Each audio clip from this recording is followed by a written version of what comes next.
आपल्याकडं काय वस्तू आहेत? एक वाघ, एक सिंह. ह्या दोन बाटल्या, ब्ल्यू ग्रीन,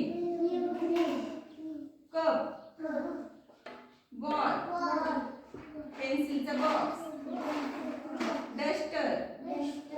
आता हे सगळं तुम्ही लक्षात ठेवा. मी ठेवून देणार आहे पिशवीमध्ये.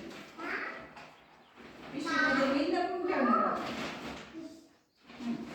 आणि तुम्ही सांगायचे काय काय ठेवले. सांगा बरं ह्या पिशवीत काय काय ठेवलंय.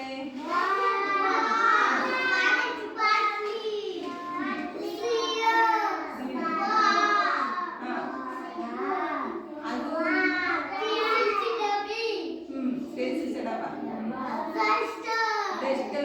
अजून अजून काय राहिलं? ते ठेवल्या ते सांगितलं. अजून काय राहिलं? कप. बरोबर. अजून एक राहिले ना. अजून एक राहिले.